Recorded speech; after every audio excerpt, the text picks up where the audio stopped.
દીકરો મારો લાડકવાયો દેવનો દીધેલ છે, જે આખું પપ્પા રાજવીર માટે ગાતા. લિરિક્સ ચેન્જ કરીને, હા, કે દીકરો દીકરો મારો લાડકવાયો. મારી જુઓ તો ખરા બાજુમાં બેઠી હોય પછી લાઈફની કોઈ કમ્પ્લેન કરે ને તો મૂર્ખો કહેવાય. મારી બિલ્ડિંગમાં હું ગઈ અને અચાનક ફોન આવ્યો મોબાઈલ પર, તો લિફ્ટ આમ બંધ જ થવાની હતી. હું બહાર નીકળી ગઈ જલ્દી કે નેટવર્ક વયું જશે તો હિતુનો ફોન મિસ થઈ જશે. નરેશ સર અને મહેશ બાપુની જોડી વિશે શું કહેશો? એ છે ને રૂટ્સ મૂળિયા સાથે કનેક્ટેડ રહેતા હતા, અને એ વાત જ મહેશ અને નરેશની છે કે જે હજી સુધી પબ્લિક એમની સાથે કનેક્ટેડ છે. 15-20 વર્ષ પહેલા પપ્પા જાતા ત્યારે ઓલરેડી નામ મિલેનિયમ મેગાસ્ટાર તો હતા જ પપ્પા. તો એ સામાન આવે ને જાતે આમ ઉપાડે પપ્પા, બધું ઇન્સ્ટ્રુમેન્ટ્સ. મેં કીધું પપ્પા શું કરો છો? અમે 25 જણ અહીંયા છીએ. કે ના બેટા, પોતાનું કામ તો કરી જ લેવાનું. પછી હું રૂમમાં એમના ગયો ને તો નીચે પલાઠી વાળીને બેઠા તમે જમતા હતા, પ્લેટ મૂકી. કીધું બાપા, એટલે કે જો બેટા, એ ટેબલ ઉપર બેસીને ખાવાનું છે ને અધૂરું ફીલ થાય છે. પૈસા કમાવા હશે તો એ કોમેડી બનાવીને એ પ્રોડ્યુસર કમાઈ લેશે, પણ એ જ પ્રોડ્યુસરો જે કમાઈને બેઠા છે એ લોકોએ અલગ કન્ટેન્ટ ઉપર ફિલ્મ બનાવવી જરૂરી છે. આ એકદમ જુઠ્ઠું બોલે છે, તદ્દન જુઠ્ઠું બોલે છે. અમે બધામાં સિમિલર છીએ, પણ આ વસ્તુમાં અમે બહુ જ અલગ છીએ. વહેલા સુવાનું, વહેલા ઉઠવાનું, વહેલા ખાવાનું, વહેલું જમવાનું, રજાના દિવસે પણ નાવાનું, ન નાવાનું. અરે એક દિવસ અઠવાડિયામાં ના નવું એમાં શું તમારું જાય છે? પરફ્યુમ તો લગાવું છું. નમસ્કાર, ગુજ્જુ રોક્સના ડિજિટલ પ્લેટફોર્મ પર આપનું સ્વાગત છે. અને આજે આપણે એવા બે વ્યક્તિ વિશે વાતચીત કરવાના છીએ કે આમ તો એમના પરિચયની કોઈ જરૂર નથી, કારણ કે તેમની એક્ટિંગના તમે ચોક્કસથી ફેન હશો અને તેમની દરેક મૂવી તમે જોઈ જ હશે. ત્યારે આપણી વચ્ચે ગુજ્જુ રોક્સના આંગણે પધારેલ છે ગુજરાતી ફિલ્મ ઇન્ડસ્ટ્રીના પાવર કપલ ગણાતા એવા હિતુ કનોડિયા અને મોનાથી બા. Thank you so much for joining અસ. સ્વાગત છે આપનું ખૂબ ખૂબ. ગુજ્જુ રોક્સનો આભાર અમને બોલાવવા માટે. Thank you. Thank you so much. જી સર એન્ડ મેમ, તો સૌથી પહેલા તો આપની લાઈફ કેવી ચાલી રહી છે? મારી જુઓ તો ખરા બાજુમાં બેઠી હોય પછી લાઈફની કોઈ કમ્પ્લેન કરે ને તો મૂર્ખો કહેવાય. આટલી સુંદર વાઈફ, આટલી સુંદર લાઈફ, યાર I am having the best time of my life. અને તમે ફિલ્મની સાથે જે તમે સોશિયલ મીડિયામાં પણ એટલા આગળ છો, તો એ તે કેવી રીતે? જો છે ને, મને મોનાએ એમ કીધું કે આપણે હવે ખાલી ફિલ્મો કરવાથી ના ચાલે. સોશિયલ મીડિયા, મેજર યુથ જે છે, યંગસ્ટર્સ, એ લોકો સોશિયલ મીડિયાથી બહુ જ પ્રભાવિત છે. એ લોકો most of the time they are on there mobiles or laptops ને એ બધું. એટલે તમે એમાં પણ ફોકસ કરો. એટલે મેં કીધું યસ, તારી વાત બરાબર લાગે છે. શી પુશ્ડ મી ઇન્ટુ ડુઈંગ રીલ્સ. એટલે રીલ અમે ચાલુ કરી. રીલની અંદર અમે લોકો જે આપણા ગીતો, આપણું સંગીત, આપણું ફોક સંગીત, આપણી જે ગુજરાતની ધરોહર કહેવાય, આપણી સંસ્કૃતિ કહેવાય, એ બધાને કેવી રીતે વધારે યુથ પાસે, નવા લોકો, બચ્ચાઓ પાસે લઈને આવી, એના માટે અમે લોકોએ જૂના ગીતોનું ફરીથી રીશૂટ કરીને બધું અલગ રીતે પ્રેઝન્ટ કર્યું અને પીપલ લવડ ઇટ. અને પછી તો બધા કે હજી we want to C you talking. એટલે પછી યુટ્યુબ ચેનલમાં અમે લોકો, હિતુ નરેશ કનોડિયા જે મારી યુટ્યુબ ચેનલ છે એની અંદર પછી ચાલુ કર્યું. તો ટોક શો, બધાને મોનાનો અવાજ બહુ ગમે છે.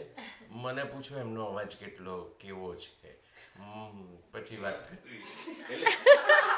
આ વખાણ હતા કે શું હતું એ ખબર પડી. એટલે people love when she is talking. એટલે અમે બંને સાથે બેસીને હિતુ મોના ટોક્સ વાતો કરીએ અમે લોકો. અને સર, તમે તમારી જર્નીની ફિલ્મ ઇન્ડસ્ટ્રીમાં જે તમારી જર્ની છે તે કેવી રીતે સ્ટાર્ટ કરી? મારી જર્ની છે ને 50% વિથ મોના છે.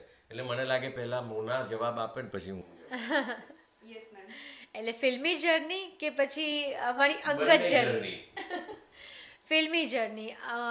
મારી વાત કરું તો મેં લગ્ન પહેલાં 45 ફિલ્મ્સ કરી, એમાંથી 20 ફિલ્મો તો એમની સાથે હતી.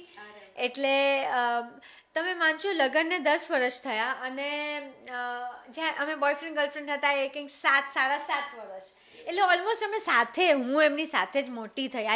વી ગ્રુ અપ ટુગેધર, એવી રીતે. એટલે હવે તો આમ એટલું બધું અન્ડરસ્ટેન્ડિંગ કમ્ફર્ટ ને મેચ્યોરિટી આવી ગઈ છે રિલેશનશિપમાં. હા, નવા હતા ત્યારે બહુ બધા અપ્સ એન્ડ ડાઉન્સ આવ્યા, પણ એને પાર કરતાં અહીંયા પહોંચી ગયા છીએ. તો મેમ તમે જે લવ સ્ટોરીની વાત કરી છે, તો એક એવી કોઈ ક્ષણ જે તમારી લવ સ્ટોરીમાં કે જે તમે ક્યારેય ના ભૂલી શકો, એ પણ શેર કરી દો. There are many, but એક બે છે. કરી દો. એક એમનો મેસેજ આવ્યો મને. એક ફિલ્મનું શૂટિંગ કરી રહ્યા હતા, જન્મો જન્મ, અમદાવાદમાં જ, અને નાઇટ સોંગ ચાલી રહ્યું હતું, એટલે એ હિરોઈન ઉપર હતું અને હીરોનું કામ સવારે હતું. તો 2 શિફ્ટમાં શૂટ ચાલતું હતું, રાત્રે મારું ને દિવસે એમનું. તો રાત્રે જ્યારે હું સોંગનું શૂટિંગ કરતી હતી અને ત્યારે મેસેજ આવ્યો કે I missed my heartbeat. Oh my god! તો મારી તો એકચ્યુઅલી હાર્ટબીટ મિસ થઈ ગઈ. હું તો મારું તો ધ્યાન જ ના લાગે શૂટિંગમાં. મેં જલ્દી આ શૂટિંગ પતે ને હું જલ્દી હોટેલ પહોંચું ને જલ્દી એમને મળું, એવું થતું હતું. પછી એક લિફ્ટનો કિસ્સો છે. મુંબઈ, અમે મુંબઈ રહેતા હતા, તો મારી બિલ્ડિંગમાં હું ગઈ અને અચાનક ફોન આવ્યો મોબાઈલ પર. તો લિફ્ટ આમ બંધ જ થવાની હતી. હું બહાર નીકળી ગઈ જલ્દી કે નેટવર્ક વયું જશે તો હિતુનો ફોન મિસ થઈ જશે. અને ત્યાં સુધી હજી અમે આમ લવ યુ તો હજી એટલે બહુ વખત સુધી નથી કીધું, પણ એ સમજવાની વાત હતી. આંખોમાં વર્ડ્સ વર નોટ નીડેડ, શબ્દોની જરૂર જ ના પડી. પણ એ જે મનમાં ને મનમાં એકરાર, જે એક્સેપ્ટન્સ હતું ને, કહેવાથી કહીને કરી એવું જોઈએ. હા. તો એ ત્યારે લિફ્ટની બહાર હું નીકળી કે હિતુનો ફોન મિસ થઈ જશે. તો મેં કીધું એટલે એક્ટિંગ તો એ કરી કે હું ઓકે છું અંદરથી, પણ અંદર તો બહુ જ દિલ કે તાર બજને લગે થે. તો મને કે hi, I am at my sister's place and I was standing on the balcony and I am missing you. And I am like આ સાંભળવા માટે મારા કાન તરસી રહ્યા હતા. એટલે આવા 2-3 ઇન્સિડન્ટ જે હું ક્યારેય નહીં ભૂલી શકું. નાવ યુ ટેલ મી. આપણે 2 છે. એક તો અમે લોકો ટ્રાવેલિંગ કરીને બરોડાથી બોમ્બે પહોંચ્યા. બોમ્બે પહોંચીને પછી અમારે બંનેની ગાડીઓ ઊભી હતી. હવે અમારે પોતપોતાની ગાડીમાં બેસીને બોમ્બેમાં અમારા બંનેના ઘર, મારું લોખંડવાલામાં, આમનું 7 બંગલોસ. એટલે બંને સેપરેટ થવાનું. શૂટ કરીને આટલા દિવસ પછી અમે લોકો આવ્યા હતા ટ્રાવેલિંગ કરીને, અને પછી જે જવાનું હતું બંને પોતપોતાની ગાડીમાં બેસીને, ત્યાં હજી સુધી અમે લોકો સ્ટેડી બોયફ્રેન્ડ ગર્લફ્રેન્ડ નહોતા. So it was just the very initial stage. અને ત્યારે પછી જતા એણે એની બેગ ઉપાડી, મેં મારી બેગ ઉપાડી. પિક્ચરમાં ના થાય, આમ કરીને આમ ટર્ન કરીને 2 જણ આમ પોતપોતાની ગાડીમાં જતા હોય ત્યારે વી વર સાયલન્ટ. એક શબ્દ નહોતા બોલ્યા, પણ ખાલી એકબીજાને જે લુક આપ્યો હતો ને, એની અંદર બધું આવી ગયું હતું કે now there is a love cultivating, there is something more than just friendship. આ કંઈક એનાથી વધારે છે. એ જે વાત, એ જે ફીલ, એ જે ગલગલિયા કે જે બટરફ્લાય ફિલિંગ જે હોય ને, એ બધી એ ફિલિંગનો જે અહેસાસ થયો હતો ને, that was just super amazing. That was the first time I felt કે આઈ હેવ, મને મોના માટે કંઈક છે વધારે, ફ્રેન્ડશિપ કરતાં કંઈક વધારે. એક એ હતું. અને એક બીજું હતું, અમે લોકો સૂરજ ઉગ્યો શમણાને દેશ નામની એક ફિલ્મ કરી રહ્યા હતા. અને એ શૂટિંગ એટલું બધું ભારે પડે અમને, તડકો અને ભયંકર. અમે મોડાસાની આજુબાજુમાં કંઈક શૂટ એ વખતે ચાલતું હતું, ત્યાંના ગામડાઓમાં રણ જેવી સિચ્યુએશન, ભયંકર ગરમી. આખો દિવસ શૂટ કર્યા પછી સાંજે હમણાં લોકોને છે ને કે ફાર્મ હાઉસ આપી દીધું હતું. ફાર્મ હાઉસમાં અમે બંને રહેતા હતા. એ એક્સક્લુઝિવ, ખાલી અમે 2 ત્યાં રહીએ. મોટું ફાર્મ હાઉસ હતા. તો અમે સાંજે થાકીને, કંટાળીને, નાહીને બસ સાંજે જમવાને એવી રીતે બેઠા હતા. અને ત્યારે we just exchange look at each other. એક ધારું એકબીજાની સામે જોઈ રહ્યા હતા. અને ત્યારે મને પહેલો વિચાર આવ્યો કે મને આની સાથે લગ્ન કરવા છે. સો દેટ ફિલિંગ સૂરજ ઉગ્યો. સો આ 2 મારા માટે બહુ જ ઇમ્પોર્ટન્ટ. સર, હું બધું ઇમેજિન કરી રહી છું કે સીન કેવો હશે. એ તારીખ પણ મને યાદ છે. 2 જૂન, 2 જૂન. નહીં તો જનરલી અત્યારે કેવું હોય છે કે હસબન્ડને ડેટ યાદ ના રહે ને, તો મતલબ જે વાઈફ હોય છે ને, એકદમ બહુ ઝઘડતી હોય છે, એમ કે તમને મારી બર્થડે યાદ નથી, કે તમને મારી એનિવર્સરી ડેટ યાદ નથી. સાચું કહો. 2 જૂન હા ના you say that this is very nice. Okay so actually અમે લોકોએ પછી કર્યા હતા કોર્ટ મેરેજ. એ હતી 14મી ઓગસ્ટ, એટલે આમ 15 ઓગસ્ટે બધા આઝાદ થાય, પણ 14 ઓગસ્ટ એના એક દિવસ પહેલા મેં એવું નક્કી કર્યું કે હું પૂરાઈ જાઉં. સો બટ અમે લોકો 14 ઓગસ્ટ નથી મનાવતા, અમે લોકો 2 જૂન મનાવીએ છીએ. 2 જૂનનું સિગ્નિફિકન્સ જેમ અમે બંને જે ફીલ થયું હતું, જેમ અમે તમને ઇન્સિડન્ટ કીધો એ કે, અને બીજું અમે લોકોએ અમારા ઘરની જ અંદર ગાંધર્વ લગ્ન કર્યા હતા. જોકે અમારા મા બાપ હતા ત્યાં, ખાલી આના મા બાપ અને મારા મા બાપ, અમે એટલા જ જણ હતા, અને ઘરની અંદર અમે નક્કી કર્યું કે અમારે પીડા પડીને બંને લગ્ન કરી લેવા છે. So 2 June. yes, so why 2nd June? Because જ્યારે અમે we decided that we want to be with each other, આખી જિંદગી અમારે સાથે વિતાવી છે, એ 2 જૂન હતી. એટલે 2 જૂને અમે 2014 અમે લોકોએ ગાંધર્વ વિવાહ કર્યા. કે અને સર મૂવીમાં તમારી જર્ની કેવી હતી? યા મૂવીનું એવું છે ને કે બચપનથી એ જ કામ મને આવડતું હતું as a child actor. Rajveer અત્યારે 9.5 વર્ષનો છે, પણ હું તો 6 વર્ષનો હતો ત્યારથી I was a child actor. અને આઈ વોઝ સો લકી કે સુપરસ્ટાર ચાઇલ્ડ એક્ટર તરીકે મને ખિતાબ મળી ગયો હતો, બિકોઝ બધી જ ફિલ્મોની અંદર ખાસ મને લે તો મારા માટે ગીત લખાતા હતા કે જો હિતુને લો છો તો ગીત રાખો, એને ડાન્સ કરાવો. અને હું નાનો હોઉં ને મોટો થયો એટલે નરેશ કનોડિયા, એ એટલે પપ્પાનું બચપનના બધા રોલ, એટલે બહુ જ બધી ફિલ્મો, 3 ફિલ્મોમાં મને best child actor Gujarat state award. એના પછી એઝ એન એક્ટરની જર્ની, કેમ કે બીજું બચપનથી આ જ કર્યું હતું, એટલે બીજું કંઈ કરવાનો આમ વિચારું ત્યાં સુધી તો ટીનેજર હતો, 18 વર્ષનો. અને મેહુલ કુમાર છે આટલા મોટા પ્રોડ્યુસર ડિરેક્ટર એ વખતના, મેરુ માલણ, આ બધી પિક્ચરોના એ બહુ જ ખૂબ જાણીતા ઢોલામારું ડાયરેક્ટર, અને એમને એઝ અ પ્રોડ્યુસર એ વખતે એમણે હિન્દી પિક્ચર પણ બનાવી દીધી હતી રાજકુમાર અને નાના પાટેકર સાથે. આઈ થિંક મરતે દમ તક, ના એ તિરંગા હતી. મરતે દમ તક વોઝ વિથ ગોવિંદા એન્ડ રાજકુમાર સાહેબ. એટલે એ આ બધી ફિલ્મો એ બનાવી ચૂક્યા હતા, અને એમણે કીધું કે મારે ગુજરાતી બનાવી છે. He casted me as a teenage love story hero, હું ને હિન્દી હિરોઈન આયેશા જુલ્કા. એટલે અમે લોકોએ ત્યારે એ ફિલ્મ કરી. એટલે બહુ જ આમ ડેસ્ટિનીએ મારો પાથ સર્જી લીધો હતો કે હું એક્ટર જ બનવાનો છું, કારણ કે બધું ઓટોમેટિક જ થતું ગયું. એટલે સર નાનપણથી જ તમારે નરેશ સરને ફોલો કરીને ફિલ્મ ઇન્ડસ્ટ્રીમાં જવું હતું કે કોઈ બીજું ડ્રીમ હતું, કે કોઈ બીજી ફિલ્ડમાં જવાનું ક્યારે એવો વિચાર આવ્યો હોય? કે નાનો હતો ને ત્યારે મને એજન્ટ બનવું હતું, જેમ્સ બોન્ડની ગન કાઢીને એવું બધું, એવા વિચારો બહુ જ બધા હતા. પણ પછી ખબર પડી જેમ જેમ મોટો થયો કે આ ઇટ્સ નોટ લાઈક દેટ. આ તો બધું આપણે નાના હોઈએ ત્યારે આ બધું અટ્રેક્ટિવ લાગે, it's a very different story. અને પછી એ હું ક્યાં મારી ભડાસ કાઢી શકું, તો એઝ એન એક્ટર તો હું કોઈ પણ કેરેક્ટર કરી શકું છું. એટલે વિવિધ કેરેક્ટરનું મિશ્રણ કરીને અત્યારે હું એઝ એન એક્ટર અહીંયા બેઠો છું. એન્ડ આઈ રિયલી લવ કે હું એઝ એન એક્ટર આગળ આવી શક્યો, અને આજના જમાનામાં આટલા બધા અદ્ભુત કન્ટેન્ટ સાથે, અલગ અલગ કેરેક્ટર સાથે મને પિક્ચર કરવા મળે છે. અને સૌથી વધારે એક્સાઇટેડ હું ખબર છે શું છું? મોનાનું કમબેક થઈ રહ્યું છે ને અમે બંને સાથે જે ફિલ્મ કરી છૂટાછેડા, એટલે એના માટે હું બહુ જ એક્સાઇટેડ છું. બધા આજ કે છે કમબેક ફિલ્મ, યસ, યસ. 10 વર્ષ પછી મોના ઇઝ ડુઈંગ અ કમબેક.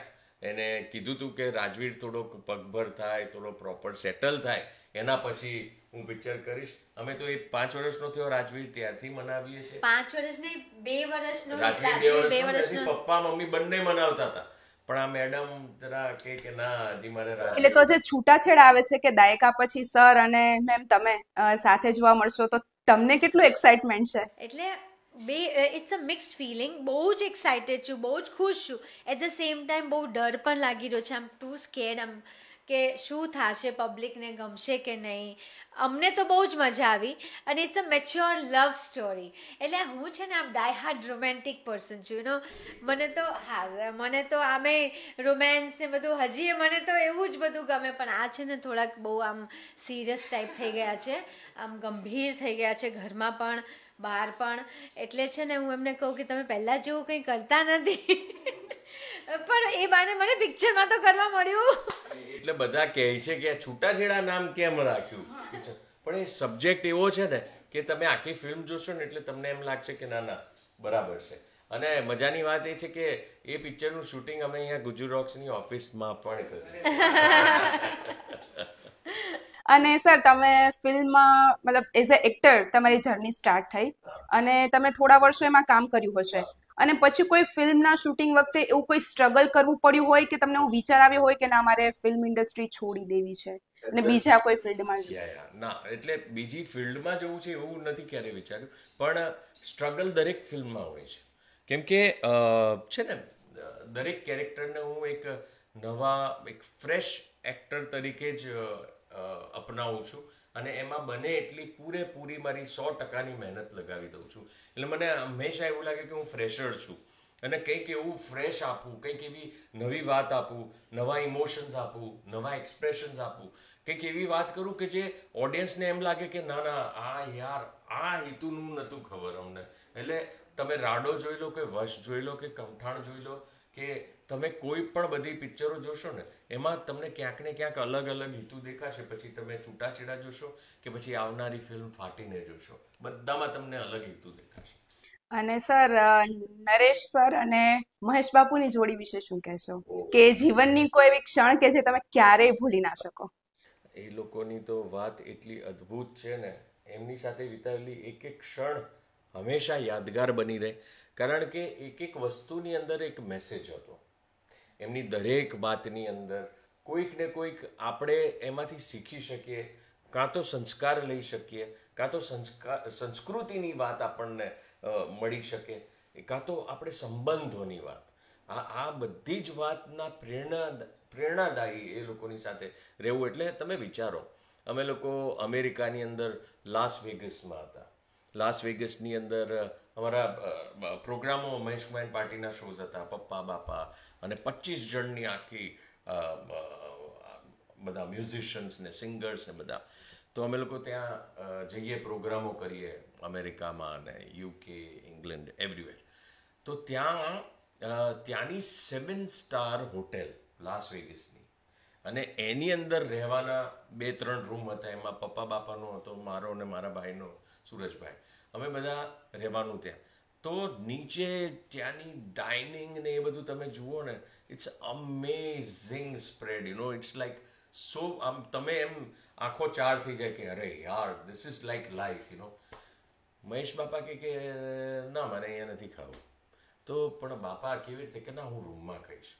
પછી રૂમમાં મંગાવ્યું ખાવાનું બાપાએ.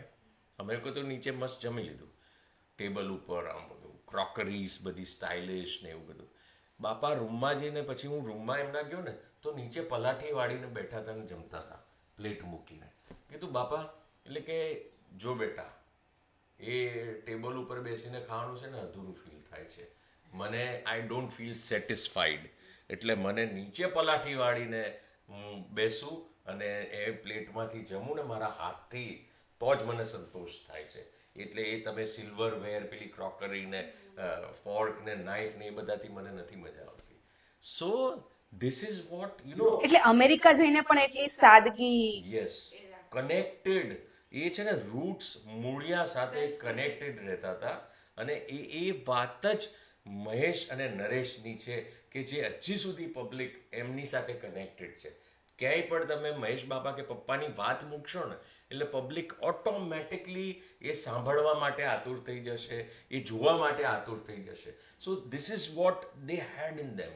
એટલે આવી તો અદ્ભુત વાતો છે. આટલા મોટા સુપરસ્ટાર પપ્પા હતા, અને ફરીથી ફોરેનની અંદર અમે જઈએ ત્યારે એટલો બધો સામાન હોય, ઇન્સ્ટ્રુમેન્ટ્સ હોય, લગેજ, આ તે બધું.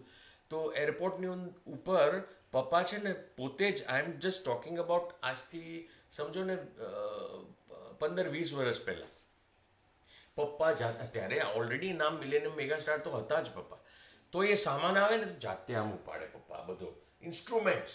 મેં કીધું પપ્પા શું કરો છો, અમે 25 જણ અહીંયા છીએ. કે ના બેટા, પોતાનું કામ તો કરી જ લેવાનું, અને આપણો જ સામાન છે ને, આપણા ઇન્સ્ટ્રુમેન્ટ્સ છે, આ મારું હાર્મોનિયમ છે, મારી સરસ્વતી છે, એમ કરીને એ જે પ્રેમ સાથે, ઇજ્જત સાથે જે ઇન્સ્ટ્રુમેન્ટ ઉપર આજકાલના લોકો, મને ખરેખર બહુ અજીબ લાગે છે કે જ્યારે ઇન્સ્ટ્રુમેન્ટ ઉપર પગ મૂકીને આમ ઊભા હોય છે, પોતાનું જે ઇન્સ્ટ્રુમેન્ટ્સ હોય, કાં તો પછી ગિટારને જે તોડતા હોય છે આ હાર્ડ રોક સિંગર્સ, એન્ડ માઇકને ફેંકતા હોય છે, કે આ જે બધું એટીટ્યૂડ જે છે ને, ભાઈ સાહેબ એ એટીટ્યૂડ અચ્છી બાત નહીં હે. આપ બતાવો એટીટ્યૂડ પોતાના, જ્યારે જે વસ્તુથી તમે કમાઈ રહ્યા છો, જે વસ્તુ તમને લોકચાહના આપે છે, પૈસા આપે છે, એનું આવું નિરાદર નહીં કરવાનું. You have two be very very mindful કે તમે કયા દેશમાંથી આવો છો, તમારી સંસ્કૃતિ શું છે, એ તમારે જાણીને એની જાણ તમને હોવી જોઈએ. અને સર, હિતુ કનોડિયા અને નરેશ કનોડિયા જે પિતા પુત્રનું બોન્ડિંગ છે એ કેવું હતું? કેવું હતું તું કે? એટલે મેં અત્યાર સુધીનું છે ને બુક્સમાં, આ બધું બુક્સમાં જ વાંચ્યું હોય આપણે, પણ આંખોથી ક્યારે જોયું નહોતું કે એકતા કોને કહેવાય, કુટુંબની એકતા. આ બધું ફિલ્મોમાં જોયું હોય, આપણે વાર્તાઓમાં, સ્ટોરી બુકમાં વાંચ્યું હોય, પણ આજે એકતા, યુનિટી, એ મેં આમના ઘરમાં જોઈ છે. અને હિતુ જે એમના મા બાપનું જે રિસ્પેક્ટ કરે છે, જે, એટલે મારી પાસે શબ્દો નથી. અને આઈ એમ બ્લેસ્ડ કે રાજવીરના આવા પિતા છે કે જે રાજવીર, જે બાળક હંમેશા જે જોવે ને એ શીખે, એ કરે. તો હિતુ જ્યારે રાજવી તો ત્યારે નાનો હતો, પણ ક્યારે પણ બહાર જાય ને તો મમ્મી પપ્પાના પગે પડીને જાય, પછી એ પાછા અડધો કલાકમાં પાછા આવવાના હોય તો ફરીથી આવીને પગે પડે, ફરીથી જવાના હોય. એટલે આ વસ્તુ છે ને, મોનામાં પણ એ જ ફિલિંગ છે. એ એના મમ્મી પપ્પા, એમના ભાઈ ભાભી, આ લોકોને જેટલો પ્રેમ, એના કઝિન સિસ્ટર્સ, એના જેટલા ફેમિલી મેમ્બર્સ, બધાને જે રીતે એ પ્રેમથી રાખે, કરે, એટલે મને લાગે એટલા માટે અમારું જામે છે. બિકોઝ અમે બંને ફેમિલી વેલ્યુઝ અને જે રિસ્પેક્ટ એલ્ડર્સને આપવી જોઈએ એ અમે બંને સમજીએ છીએ, અને એટલા માટે એટલું સિમિલારિટી છે, એટલે અમારો પ્રેમ વધે. મેમ, હવે એક ક્વેશ્ચન તમને પૂછું કે એક અભિનેત્રી તરીકે તમે કનોડિયા ફેમિલીમાં લગ્ન કર્યા, ત્યારબાદ તમારી લાઈફમાં કેવા બદલાવ આવ્યા? કેવો કોઈ અનુભવ જેવું રહ્યું હોય કે કોઈ એવી ક્ષણ હોય એ શેર કરશો? હું એકવાર કહું, આ વાત પહેલા હું જવાબ આપું, પછી એ કન્ટિન્યુ કરશે. She was already a superstar. Mona Thiba એટલે ગુજરાતી ફિલ્મ ઇન્ડસ્ટ્રીની બહુ જ મોટી અભિનેત્રી, કે જેણે આટલી બધી પિક્ચરો કરી, આટલી નામના. She was a trend setter. જ્યારે સાઇઝ ઝીરોની કોઈને ખબર નથી ગુજરાતની અંદર, સાઇઝ ઝીરોનો ટ્રેન્ડ કરીના કપૂરે હિન્દીમાં લાવી હતી, અને ગુજરાતીમાં મોનાએ લાવી. એટલે એ જે ફિગર કંટ્રોલ કરવો, કે એ સ્ટાઇલિશ કપડાં પહેરવા, કપડાની જે ડિઝાઇન્સ, જે તમારા બોડીને અનુરૂપ હોવી જોઈએ, જે રીતે એ સ્ટાઇલિંગ નવી પ્રકારનું, કેમ કે ત્યારે એ જમાનામાં ટ્રેડિશનલ કપડાં વધારે પહેરતા હતા, પણ ટ્રેડિશનલ કપડાની અંદર પણ તમે એ રીતના દેખાવ જે આજકાલ બધા જે કરે છે ને, એ આજથી વર્ષો પહેલાં મોનાએ સ્ટાર્ટ કર્યું હતું. એટલે એની એક્ટિંગની વાત લ્યો, કે એના પહેરવેશની વાત લ્યો, કે એના લુક્સની વાત લ્યો, she was a trend setter. Now you continue. Yes. તો અને I come from a very forward family, મુંબઈમાં થોડી આમ હું બિંદાસ, આમ થોડી એક્સ્ટ્રોવર્ટ ટાઈપ, અને કનોડિયા પરિવાર ટ્રેડિશનલ, અને હિતુ ઇન્ટ્રોવર્ટ. હું જેટલી જ આમ થોડીક બિંદાસ, એટલું જ આ થોડાક આમ શાય. તો અને ફેમિલીમાં બધા જ આમ સોફ્ટ સ્પોકન, આમ બધું ધીમે ધીમે વાત કરે, બહુ જ અલગ વાતાવરણ મારા ઘરથી. એટલે શરૂઆતમાં તો મારું તો જોર જોરથી વાતો કરવાનું, એટલે આ લોકોને એમ થાય કે મોના કેટલું મોટેથી વાત કરે છે. તો એવા નાના નાના મારા ને ફેમિલીમાં થોડા ડિફરન્ટ હતા, ડિફરન્સીસ નહોતા, પણ અલગ અલગ મને અલગ લાગતું હતું બધું. પણ પછી સ્લોલી જેમ દૂધમાં સાકર ભળે ને એવી રીતે હું કનોડિયા ફેમિલીમાં ભળી ગઈ કે મને બધું સારું લાગતું હતું કે આટલું બધું જેમ કે બાપા બીમાર હતા, મારા લગ્ન પછી બાપા બીમાર હતા, હી વોઝ બેડ રિડન, અને પપ્પા વિધાઉટ ફેલ બાપાના રૂમમાં, બાપાનો મૂડ હોય કે ના હોય વાત કરવાનો એ સમય, કેમ કે હી વોઝ નોટ વેલ, તો ચેર ખુરશી નાખીને એમની સામે બેસે, એમનો મૂડ હોય એમને જવાબ આપે કે ના આપે, પણ પપ્પા પ્રોપરલી એમની સાથે વાતો કરે, એમને એન્ટરટેન કરે, એમને મજા કરાવે, એમને ગમે એવી વાતો કરે, એટલે ટૂંકમાં ટાઈમ સ્પેન્ડ કરતા, એમનો ટાઈમ પાસ કરાવતા. તો મને એમ થાય કે, અને અચૂક ડેલી એ બહારથી કામેથી પણ આવે ને પપ્પાજી, તો એ સમય એ રાખતા કે બાપા સાથે મારે બેસવાનું છે. એટલે આવા તો અનેક કિસ્સાઓ છે જે હું આ ઘરમાં જોતી. એટલે મારામાં હું ઓલરેડી ફેમિલી ઓરિએન્ટેડ હતી, પણ હું વધારે ફેમિલી ઓરિએન્ટેડ થઈ ગઈ. મને વધારે ફેમિલી માટે પ્રેમ અને માન થઈ ગયું. એટલે બહુ મજા આવવા લાગી. અને હું ફૂલ ઓન ડાયટ ટાઈપ્સ હતી, અને અહીંયા ફૂલ ઓન મસાલેદાર ને બધું ઘીવાળું ને તેલવાળું ને મીઠાઈ ને બધું આઈટમો બનતી રોજ. એટલે પછી જો ખાઈને 0 ફિગરમાંથી શું થઈ ગયું. અને મેમ તમે વાત કરી કે તમે એક ફોરવર્ડ કે મોડર્ન ફેમિલીમાંથી આવો છો, અને જે કનોડિયા ફેમિલી છે એ થોડું રૂઢિચુસ્ત, યસ, ટ્રેડિશનલ છે. તો તમે અને તમારા સાસુ છે એમના વચ્ચે મતલબ અન્ડરસ્ટેન્ડિંગ કેવી રીતે ક્રિએટ કરી?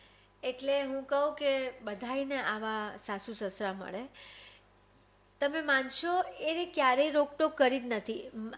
મારું વજન રાજવીર, હું પ્રેગ્નન્ટ થઈ એટલે મારું થોડું વેઇટ ગેઇન થયું, એટલે મેં શોર્ટ ટોપ્સ ને જીન્સને પહેરવાનું ઓછું કર્યું, અને I started wearing long tops and એવી રીતે જે મારા બોડીને સૂટ કરે એ સમય માટે.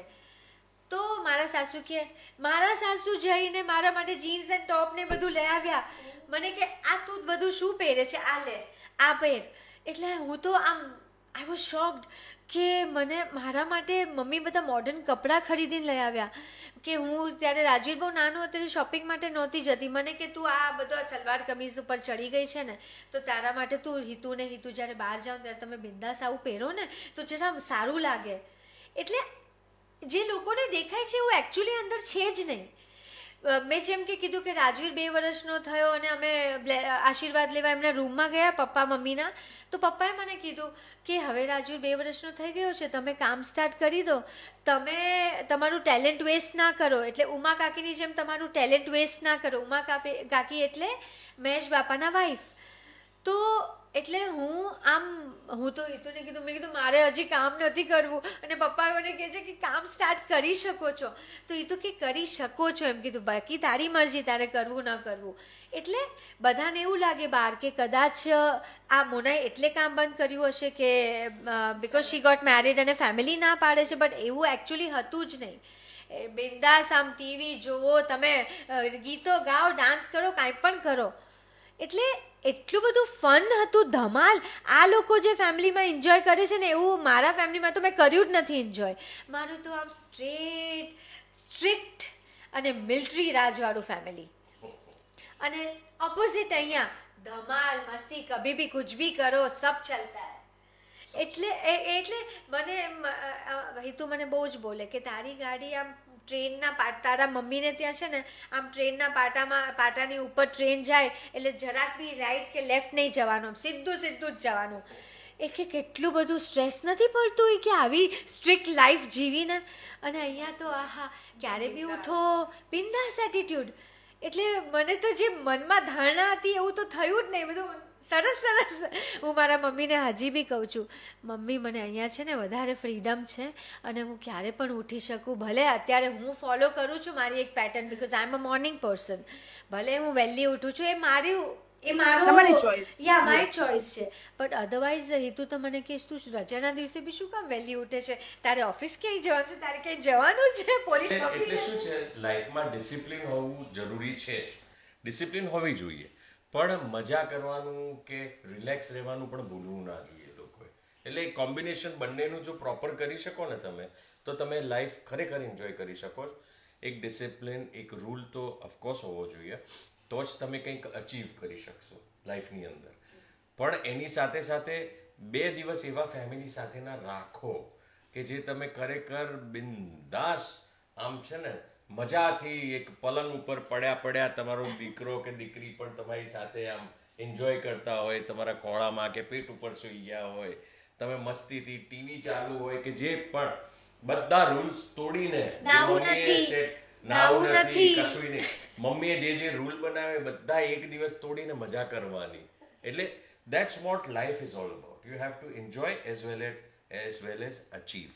તમે આ વાત નીકળી છે તો હું તમને પૂછી લઉં કે સર એન્ડ મેમ, તમે તમારી પ્રોફેશનલ ને પર્સનલ લાઈફને કેવી રીતે બેલેન્સ કરો છો કે રાજવીર જોડે ટાઈમ સ્પેન્ડ કરવો and all?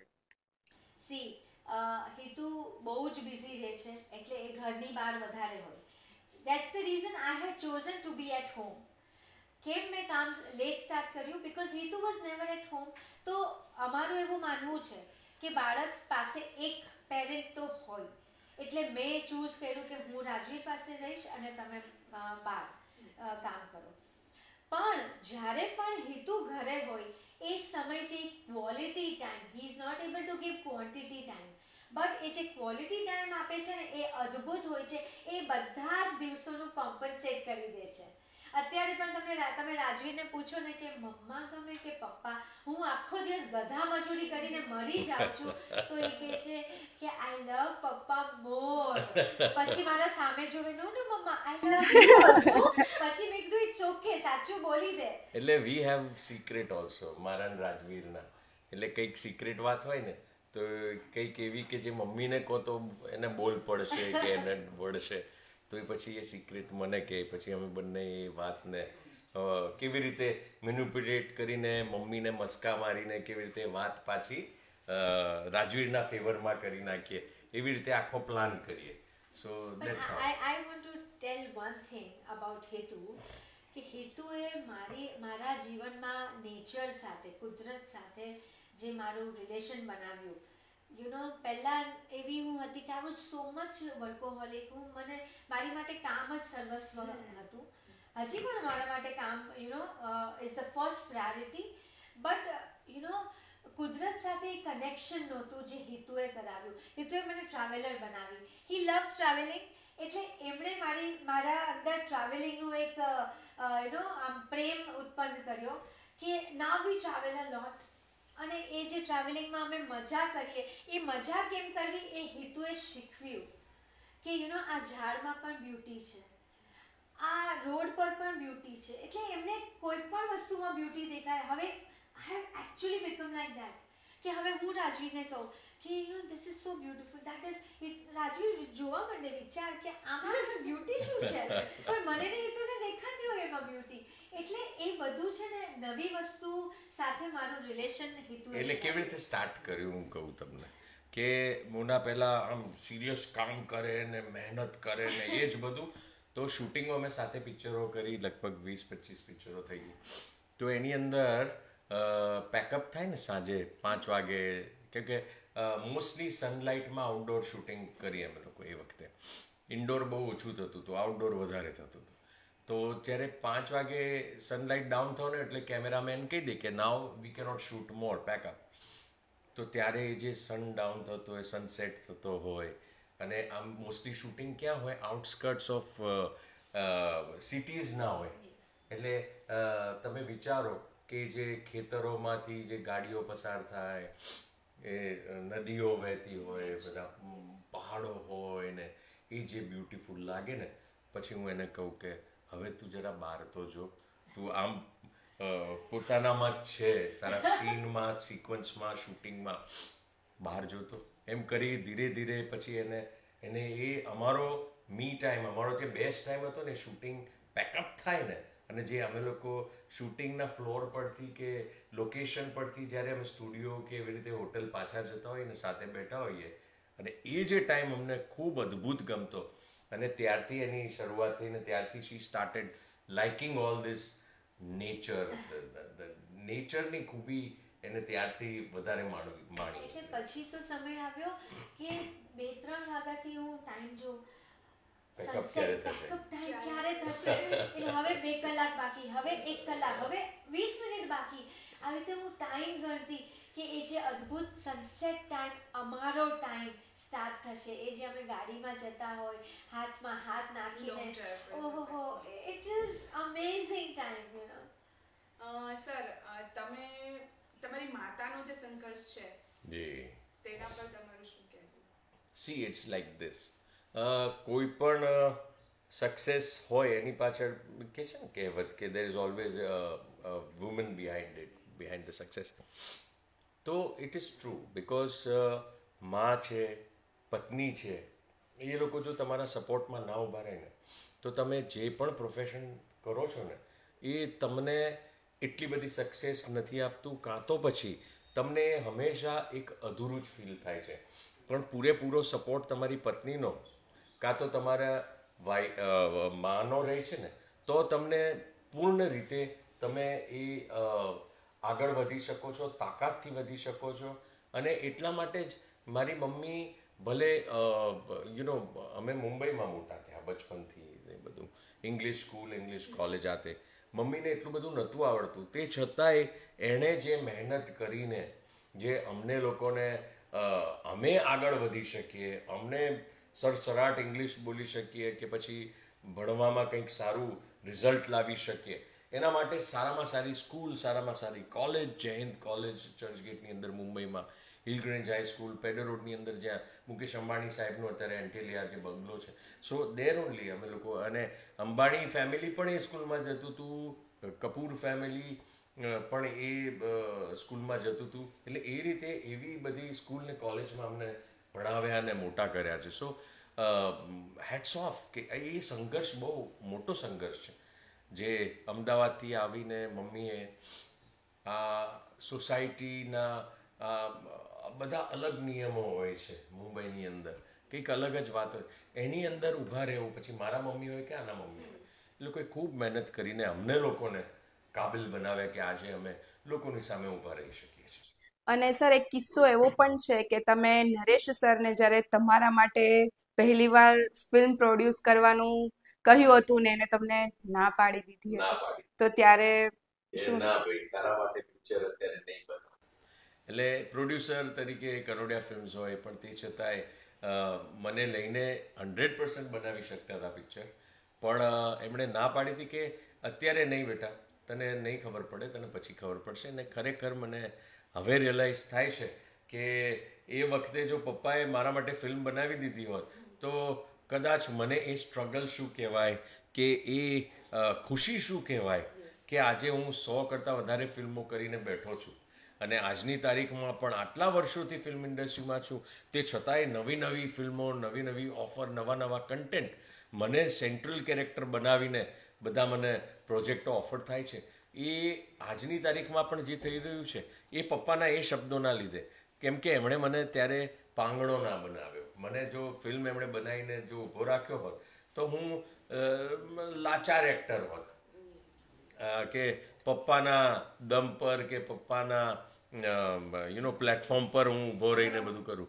But now I M so happy કે હું મારા દમ પર, મારી મહેનતથી હું આજે ફિલ્મ ઇન્ડસ્ટ્રીમાં છું.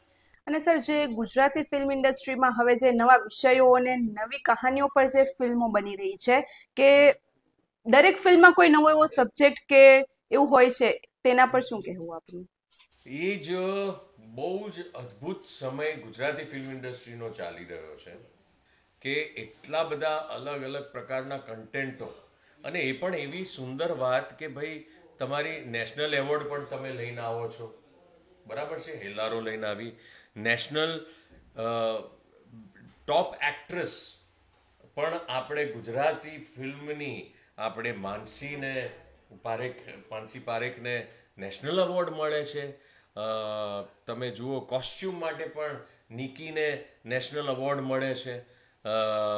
તમે અમારી વશ પિક્ચર હતી એને અજય દેવગન સાહેબ રીમેક બનાવે છે, હિન્દીમાં શૈતાન ફિલ્મ બનાવે છે. એટલે આપણી ફિલ્મો, ગુજરાતી ફિલ્મો ક્યાં ક્યાં પહોંચી રહી છે, અદ્ભુત લેવલે ગુજરાતી ફિલ્મ ઇન્ડસ્ટ્રી એ જઈ રહી છે. અને એ બધા જ જે પિક્ચરો મેં નામ લીધા, કે પછી હેલ્લારો હોય, કે પછી કચ્છ એક્સપ્રેસ હોય જેમાં માનસીનું હતું, કે પછી અમારી વર્ષ હોય, એ ત્રણેય પિક્ચરો કોમેડી ફિલ્મ નથી. આ વાત ખૂબ વિચારવા જેવી છે. આ ત્રણેય ફિલ્મો કોમેડી ફિલ્મ નથી.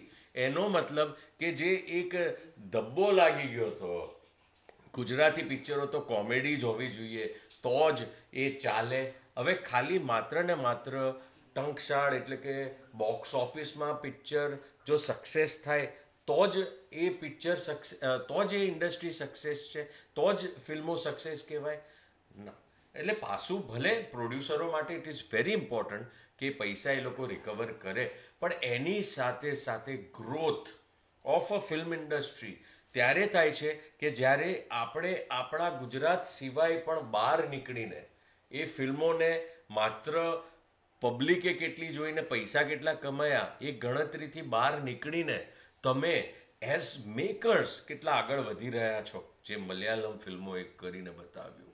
આટલી નાની ઇન્ડસ્ટ્રી હતી, તેલુગુ, તામિલ, હિન્દી, આ બધી બહુ મોટી વિશાળ જાયન્ટ્સ કહેવાય. એની સામે મલયાલમ ઇન્ડસ્ટ્રી એટલી બધી સખત રીતે આગળ વધી. મરાઠી શ્વાસ નામની ફિલ્મ આવી હતી, એ કેવી રીતે આગળ નીકળી. આ બધી જે બંગાળી નાની નાની સિનેમા કરીને કેટલી આગળ વધી, એ રીતે હવે ગુજરાતી અલગ અલગ પ્રકારના કન્ટેન્ટ કરીને માત્ર કોમેડી ઉપર નિર્ભર નથી રહેતી. પૈસા કમાવા હશે તો એ કોમેડી બનાવીને એ પ્રોડ્યુસર કમાઈ લેશે, પણ એ જ પ્રોડ્યુસરો જે કમાઈને બેઠા છે એ લોકોએ અલગ કન્ટેન્ટ ઉપર ફિલ્મ બનાવવી જરૂરી છે.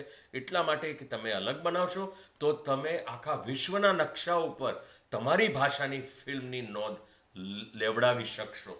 એટલા માટે ઇટ ઇઝ વેરી નેસેસરી કે બધા જ લોકો સાથે મળીને આપણી આખી ગુજરાતી ફિલ્મ ઇન્ડસ્ટ્રીને એઝ એન ઇન્ડસ્ટ્રી જોવે, બધા સાથે મળીને પ્રયત્નો કરે આપણી આ ભાષાને આગળ પહોંચાડવામાં.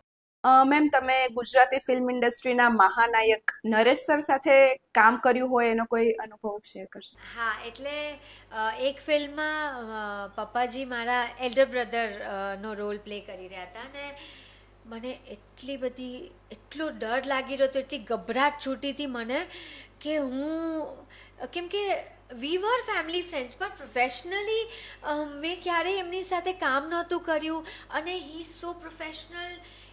એ એક તો એટલા ડિસિપ્લિન છે, ટાઈમિંગ પંક્ચ્યુઅલ. એટલે કોઈ એમ કહે ને કે 2 વાગે પહોંચવાનું છે તો એ 1:45 તો રેડી હોય, સેટ ઉપર ત્યાં હાજર હોય. એટલે તમે વિચારો, વિથ મેકઅપ કોસ્ચ્યુમ. સવારના 5 વાગે કહે ને તો ગમે તે ટાઈમ કહો, પંક્ચ્યુઆલિટી એટલે અદ્ભુત. એટલે મારું એમની સાથે આમ પછીથી તો બહુ જ જામવા માંડ્યું, પણ આ તમે જે શરૂઆતનો સમય હું આ છે ને આ સસરા હોવે જે મારી જીવનની હાલત કરી છે ને લઈને, એટલે પપ્પા અને મોના તૈયાર થઈને ગાડીમાં બેસી ગયા હોય કંઈક જવાનું હોય ફંક્શન, નાના બેબી સાથે, રાજવી નાના. અને હું કહું કે 5 મિનિટ આટલું બધું ભયંકર તો કે ટાઈમિંગ ના હોય.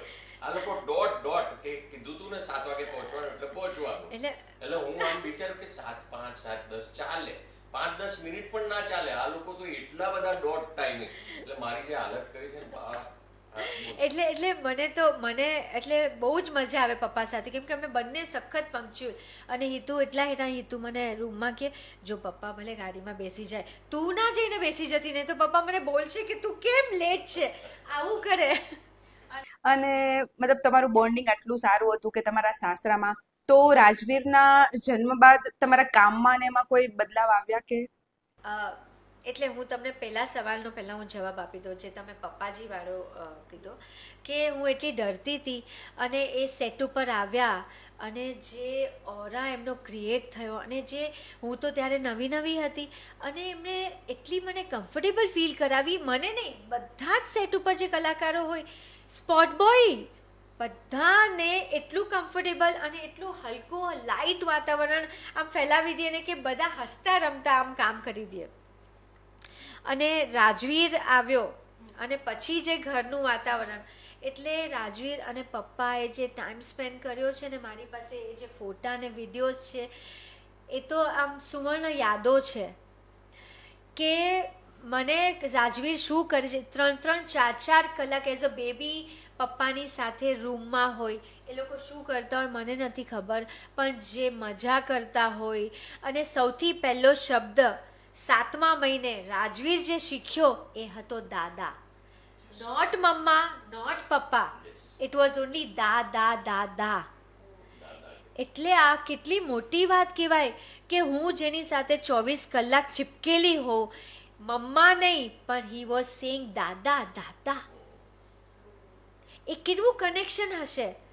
એટલે દાદા ટીવી પણ જોતા હોય, કંઈ પણ કરતા હોય, એમનું કામ કરતા હોય, એમની બાજુમાં સૂતો હોય, બેઠો હોય, રમતો હોય, ટોયઝ આપી દો એને. દાદા ગીતો, પપ્પા જે ગીતો એને સંભળાવતા, જાગરે, એ તો હું બોલીશ તો મને, એ જે ગાતા ને, એ જે લોરી ગાતા,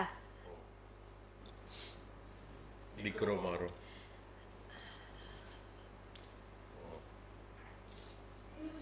દીકરો મારો લાડકવાયો દેવનો દીધેલ છે, જે આખું પપ્પા રાજવીર માટે ગાતા. લિરિક્સ ચેન્જ કરીને, હા, કે દીકરો મારો લાડકવાયો, ચેન્જ કરે, કૃષ્ણનો અવતાર, એ પોતાની પૌત્રની જેમ. એટલે અને પપ્પા છે ને નાનું સાવ 1 વર્ષ 2 વર્ષનો રાજવીરને પપ્પા પગે લાગે રાજવીરને કે આ તો મારો કૃષ્ણ છે, આ તો મારો ભગવાન છે. અને પછી રાજવીર થોડો મોટો થયો પછી રાજવીર દાદાના પગ દબાવતો હતો. પલંગ ઉપર પપ્પા લેટેલા હોય ને રાજવીર આવીને પગ દબાવતો હોય. એટલે એ અદ્ભુત નજારો, એ અદ્ભુત વાતો. એટલે એક સમય એવો આવ્યો હતો કે સૂતા પહેલા રાજવીર જો દાદા દાદીના રૂમમાં ના જાય અને 1 કલાક ત્યાં સ્પેન્ડ ના કરે ને તો એને ચેન ના પડે, એ ઊંઘે જ નહીં. મારે સમહાવ એને રૂમમાં મૂકવો જ પડે દાદા પાસે. એક એ પ્રોસિજર હતી કે દાદા પાસે સૂવા પહેલાં, દાદા સૂવે અને રાજવીર સૂવે પહેલાં they have to spend time with each other. એ પલક પર આડો તે એ આમ પગથી શું રમતો કરે, લાતો મારે, આમ એમના પેટ જે તમે કરતા, જે તમે એમના પેટ ઉપર રમતા, પપ્પાના પેટ ઉપર હું સૂઈ જતો હતો બચપનમાં, એવી રીતે રાજવીર દાદાના પેટ ઉપર સૂઈ જાય, આમ તબલા વગાડે, એવું બધું કરે. એટલે શું કરે ખબર છે રાજવીર? ઘડીકમાં દાદાના પેટ ઉપર માથું હોય અને પગ દાદી ઉપર હોય, એટલે દાદી પગ દબાવે, પછી પાછું એક્સચેન્જ કરે, પાછું માથું દાદી પાસે હોય અને દાદા પાસે પગ હોય એટલે દાદા પગ દબાવે. So that kind of thing, that kind of જે બચ્ચાઓની જે મજા છે, જે બોન્ડ છે વિથ ધેર એલ્ડર્સ, એટલે જ દાદા દાદીની સાથે રહો, મા બાપની સાથે રાખો, કારણ કે આ પરવરિશની અંદર અને પ્રેમનું જે આખું ભંડાર પડ્યો છે ને, એનાથી વંચિત બાળકોને ના રાખો. એ બાળકોને એ ખબર હોવી જોઈએ કે દાદા દાદીનો પ્રેમ શું છે. એ જે રિલેશનશિપ જે છે ને એની ઇમ્પોર્ટન્સ એ બાળકને ત્યારે જ સમજે જ્યારે આપણે સાથે રહીએ. અત્યારે હું શૂટિંગમાં હોઉં તો મને ખાતરી છે કે રાજવીર ઇઝ સેફ વિથ દાદી. સ્ટાફના હવાલે મારે નહોતો છોડવો એટલે હું કામ નહોતી કરતી, પણ મારા મમ્મીજીએ મને એટલો વિશ્વાસ અપાવ્યો કે તું કામ કર, પાછળ હું છું એના માટે. એટલે એટલો અને ઓવર ધ યર્સ મેં જોયું કે કદાચ મારી નજર આમ તેમ થાય, પણ જ્યારે દાદીની પ્રેઝન્સમાં Rajveer from the birth till now, રાજવીરને લાગે એટલે એ ન જ લાગે, એ કોઈ ફર્નિચરનો ખૂણો ન લાગે, એ રમતા રમતા પડી ન જાય, એનું માવજત કરવામાં આવે. એટલે એટલું બધું કાળજી રાખે દાદા દાદી બંને, અને એમાં ખાસ મમ્મીજી. હું શીખી જ એમના પાસેથી. મને ખબર જ નહોતી કે બાળકને કેવી રીતે ઉછેરાય, કેવી રીતે બધું કરાય. એ મને ડાયપર પણ કેવી રીતે ચેન્જ કરાય મને નહોતું આવડતું. એ હેતુએ મને શીખડાવ્યું કે ડાયપર કેવી રીતે પહેરાવવાનું. હા, તેડવાનું. મને બચ્ચાને તેડું કેમ, આટલા નાના બચ્ચાને? તો હું આમ રાખતી હતી. તો હિતુને મમ્મીજી કે આ શું છે? એમ નહીં, આમ હોય, અહીંયા માથું હોય અને આમ લઈને હું તો બિંદાસ પડતો. બીકોઝ અમે સાથે બહુ સાથે બધા મોટા થયા ને, કેમ કે મારા નણંદના બચ્ચાઓ, એમની બેનના 2 બચ્ચાઓ, એમના ભાઈના 2 બચ્ચાઓ, એ બધા એમને મોટા થતા જોયા. અને મેં ક્યારેય કોઈ બાળકને ઉછેરતા જોયા નહોતા. એટલે I had no clue how to handle the child.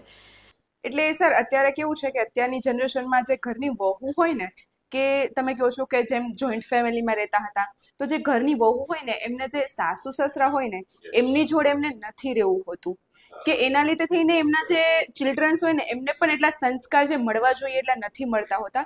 તો તેમને કોઈક તમે સંદેશ. Actually શું છે એમાં એ વહુઓનો વાંક પણ નથી હું ગણતો, કારણ કે એ પ્રકારનું એક ઉછેર, એક પ્રકારની એ અન્ડરસ્ટેન્ડિંગ સાથે આજનું જનરેશન મોટું થઈ રહ્યું છે કે we need our space, we need our time, we need the things. અમને જે કરવી છે એમાં એમનો કોઈ વાંક હું કહેતો નથી, પણ આ તો શું છે કે જે લોકો થોડું ઘણું કોમ્પ્રોમાઇઝ કરતા જે કરી શકે છે, થોડું ઘણું કોમ્પ્રોમાઇઝ કરવું પડે છે કોઈ પણ સંબંધને જાળવવા માટે.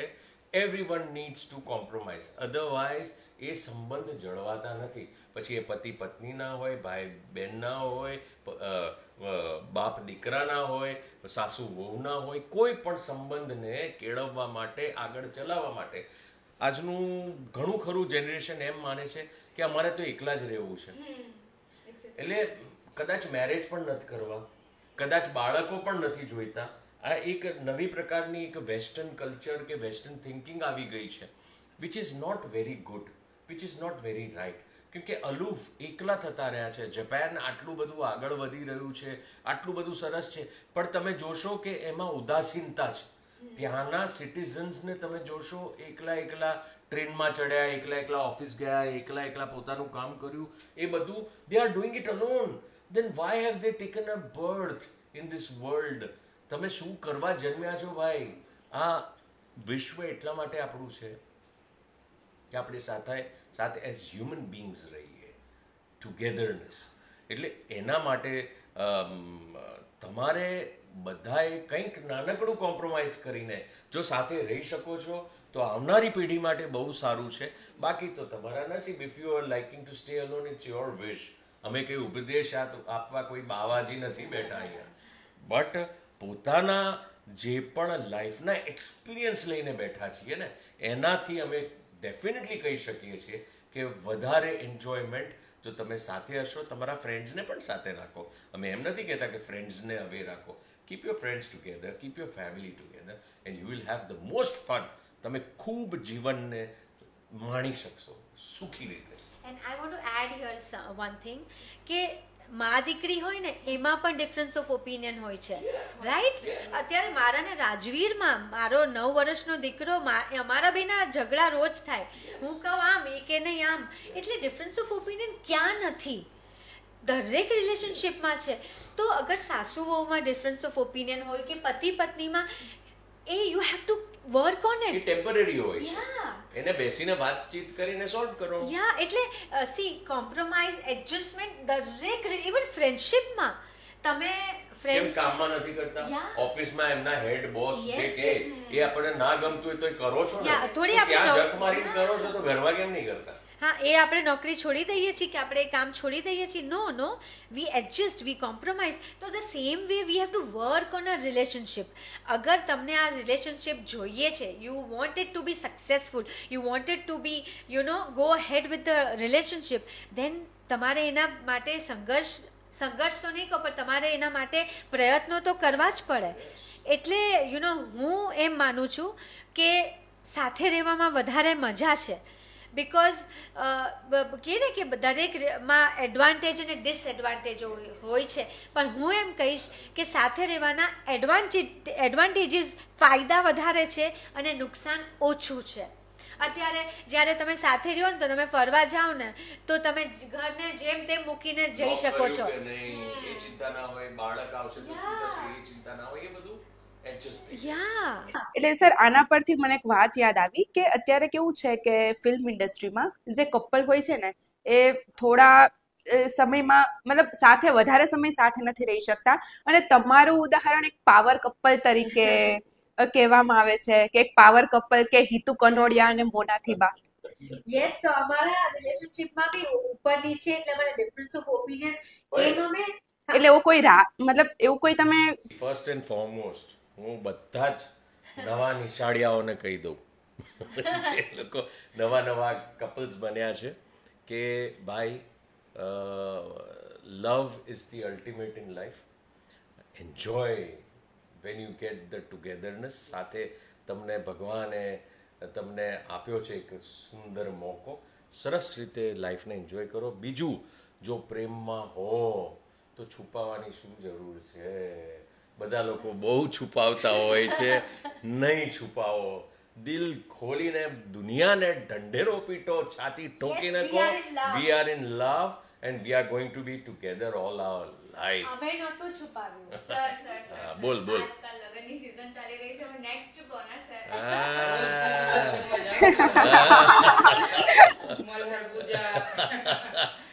રોહિત અક્ષત આ બેનું થઈ ગયું છે. હવે મારે પૂછવું પડશે યશને, મયુરને, આદિત્યને, આ બધાને પૂછવું પડશે કે ભાઈ હવે તમારામાંથી કોનો વારો છે. મિત્ર નહીં પૂછવું પડશે કે ભાઈ શું કરવાનો છે, કહી દે જલ્દી. જાનકીને પૂછવું પડશે કે બેન હવે શું, બોલો બોલો. એટલે આ બધા છે મસ્ત લગ્નને લાયક છે અને પ્રેમને લાયક તો ડેફિનેટલી છે. એટલે પ્રેમ કરતા તો ભાઈ કહી દો જલ્દી, બધા રાહ જોઈને બેઠા છે. અને જો ખરેખર પ્રેમ કરતા હો ને તો ભાઈ ડરો જ શું, આવી જાઓ ને, કહી દો ને, દુનિયાને કહી દો કે આઈ લવ હર, આઈ લવ હિમ. બિંદાસ કહી દો. સર રીમેક પર જીવતી બોલિવૂડ ફિલ્મો છે કે જેમની પાસે હવે કોઈ સ્ક્રિપ્ટ જ નથી રહી, અને એમાં પણ આપણા ગુજરાતમાં ખાસ કરીને જે સાઉથની મૂવીનો ક્રેઝ છે કે આપણે ગુજરાતી ફિલ્મ ઇન્ડસ્ટ્રીમાં દિવસે ને દિવસે આટલી સારી સારી ફિલ્મો આવી રહી છે, તો તમે ગુજરાતી ફિલ્મ ઇન્ડસ્ટ્રીને કયા લેવલ પર જોવો? જો હવે જે જમાનો ટ્વિંકલ આવવાનો છે ને એ રિજનલ સિનેમાનો આવવાનો છે. હવે બોલિવૂડનું ધીરે ઓછું થઈ રહ્યું છે અને જે વધી રહ્યું છે રિજનલ સિનેમા. તમિલ, તેલુગુ, મલયાલમ, ગુજરાતી, આ બધાનો જમાનો આવવાનો છે. કારણ કે એ પ્રકારના સબ્જેક્ટો જે છે ને એ દરેક પ્રાંત પાસે અલગ અંદર છે ને દટાયેલા છે. એ સબ્જેક્ટ્સને તમે ખરોચીને બહાર નીકાળો. એ એટલા અદ્ભુત સબ્જેક્ટો છે. કોઈએ વિચાર્યું હતું કે કાંતારા ફિલ્મ આટલી બધી સફળ થશે, આટલી આગળ વધશે? એની અંદર તમે ટ્રેડિશનલ જુઓ વાત. પુષ્પા 2 આવવાનું હતું ને તો બધાના મોતિયા મરી ગયા હતા હિન્દીવાળા બીજા કે હમ ઉસકે સામને રિલીઝ નહીં કર सकते, પુષ્પા 2 આને વાલા હૈ. તો પુષ્પા 2 આવ્યું અને એની અંદર શું કર્યું કે અલ્લુ અર્જુન એ જે સાડી પહેરે છે અને માતાજીનો વેશ ધારણ કરે છે અને પછી એ જે બે અદ્ભુત સિક્વન્સો જે કરેલી છે અને એ વાતનો મિનિંગ પણ છે. એ જે પિક્ચરની અંદર જે મિનિંગ પણ લાયા છે ને, તમારા રૂવાડા ઊભા કરી નાખે. ફિલ્મની અંદર જ્યારે તમે મજબૂર કરી નાખે સીટીઓ તારીઓ મારવા માટે. એ આપણી ટ્રેડિશન્સની વાત છે બધી. હું કહું છું કે અંધશ્રદ્ધામાં નહીં જતા, અંધશ્રદ્ધાને બહુ ફેલાવતા નહીં, એનો હું પહેલેથી હિમાયતી રહ્યો છું. હું આગળ ચાલીને કહ્યો છું કે અંધશ્રદ્ધા ના ફેલાવ. પણ જે આપણી સંસ્કૃતિ છે ને એને પબ્લિક સુધી લાવવી જરૂરી છે. એને તમે લાવો અને ડિસ્ક્લેમર મૂકો ડેફિનેટલી કે અંધશ્રદ્ધા નહીં ફેલાવાની. પણ વાતો તમે વેસ્ટર્ન કલ્ચરને વધારે તમે પ્રોમિનન્સ આપો કે તમે લિવ ઇન રિલેશનશિપ ને આ ને તેને એ પ્રકારની તમે ફિલ્મો બનાવો છો બિંદાસ. અને એ પબ્લિકને તમે યુથને કહો છો કે watch live in relationship films and watch the new age relations of triangles and 2 girlfriends and 1 boy or 1 boy and 2 boys and 1 girl ને એવું બધું તમે બતાવવામાં બિંદાસ બતાવો છો વેસ્ટર્ન કલ્ચરના નામે. તો પછી આપણી ટ્રેડિશનને કેમ નથી બતાવતા? એમાં એમ કેમ કહો છો કે એ અંધશ્રદ્ધા છે? Mark my point. એટલે આ વસ્તુ તમને તમારા જીવનની અંદર બગાડતી નથી આપણે આ સંસ્કારને, આપણી સંસ્કૃતિ. પણ આ જે વેસ્ટર્ન કલ્ચરનું તમે વધારે કરશો ને તો એ તમને જરૂરથી આગળ જઈને બગાડશે. સો ઇટ ઇઝ નેસેસરી બંનેનું બેલેન્સ કરીને સારી વાતો, સારી સંસ્કૃતિ અમે એક ફિલ્મ મેં આજે આ મોકો છે તો હું અહીંયા કહી દઉં છું, મેં એક હિન્દી ફિલ્મ કરી છે. એ હિન્દી ફિલ્મ તમને કહું કે આપણા ગુજરાતના જેટલા ઐતિહાસિક વ્યક્તિઓ છે ને એમની ઉપર ક્યારેય હિન્દી ફિલ્મ નથી બની. આજ સુધી તમે જોશો તો હિન્દી ફિલ્મની અંદર આપણા કોઈ ઐતિહાસિક કેરેક્ટર ઉપર ફિલ્મ નથી બની, પણ અમે લોકોએ મોટા બજેટની હિન્દી ફિલ્મ હમણાં બનાવી છે. એનું બજેટ તો આઈ ડોન્ટ નો 35-40 કરોડ રૂપિયાનું છે અને ફિલ્મનું નામ છે કેસરી વીર. કેસરી વીર ફિલ્મ બની છે વીર હમીરજી ગોહિલ ઉપર, જેમણે સોમનાથ બચાવવા માટે પોતાનો જીવ આપ્યો હતો. એ ફિલ્મની અંદર હું, સુનિલ શેટ્ટી સાહેબ, વિવેક ઓબરોય, સૂરજ પંચોલી, આદિત્ય પંચોલીનો દીકરો, અમે બધા જ છીએ. અને ખૂબ મોટા બજેટની ફિલ્મ જેની ફાઇટ સિક્વન્સીસ જેમણે કરી છે એ રજનીકાંત સાહેબની જે જેલર ફિલ્મ આવી હતી એના જે ફાઇટ માસ્ટરને આખું જે યુનિટ હતું એ લોકોએ એનું ફાઇટ કમ્પોઝ કરી છે એ ફિલ્મની. અને એ જ્યારે ફાઇટ તમે જોશો ને તો તમને બાહુબલીની છાંટ એમાં દેખાશે, એ આવી જશે તમને યાદ. એટલે એ પ્રકારની અદ્ભુત મોટા બજેટની સોલિડ ફિલ્મ આવી રહી છે, એ પણ આપણા ગુજરાતના વીર હમીરજી ગોહિલ ઉપર ફિલ્મ બની. એટલે મને એ વાતનો ગર્વ છે અને એ હવે આ વર્ષમાં લગભગ રિલીઝ 2025માં થશે.